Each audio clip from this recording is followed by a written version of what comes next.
ISR9 news కి స్వాగతం. Telangana CM Revanth రెడ్డికి వార్నింగ్ ఇచ్చారు మహిళ. రేవంత్ రెడ్డి, నువ్వు మూసీ నది సుందరీకరణ ప్రాజెక్టుతో వేల కోట్ల రూపాయల మూట కట్టుకోవడానికి మా ఆడవాళ్ల గుండెలపై కొడుతున్నావు. నువ్వు ఆడవాళ్లకి న్యాయం చేస్తానని చెప్పి అన్యాయం చేస్తున్నావు. నీ ఇంటి ముందే ధర్నా చేస్తాం లేదా చావనైనా చస్తాం, మూసీ పరివాహక ప్రాంత బాధితురాలు ఆరోపించారు. ఆడవాళ్ళ పేరు మీద ఉన్నాయి, నువ్వు ఆడవాళ్ళకి న్యాయం చేస్తారన్నావు, ఆడవాళ్ళకి నువ్వు అన్యాయం చేస్తున్నావు. ఊరుకునేది లేదు, ముందే చెప్తున్నా. మేమందరం ఎంత ధర్నా కన్నా దిగబడతాం. మీ ఇంటి ముందు మేము ధర్నా చేస్తాం.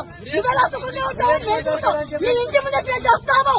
చూసుకో రేవంత్ రెడ్డి, నువ్వు ఎంతమంది సమాధులు కట్టుకుని నువ్వు ఇది చేస్తావో. నీకు ఏ ప్రాజెక్టులు కట్టుకుంటావో, ఇక్కడ నీకు ఎంత లాభం లేకుండా నువ్వు ఇంతమంది పేదవాళ్ళకి గుండెల్లో కొడుతున్నావో మాకందరికి తెలుసు. కోట్ల ఆస్తులు నువ్వు మూట కట్టుకోవడానికి మా అందరి జీవితాన్ని ఆడుకుంటావా? నువ్వు ఏ ప్రాజెక్టులు కట్టుకున్నా పేదవాళ్ళకి సమాధుల మీద ఊరుకునేది లేదు. కౌంటర్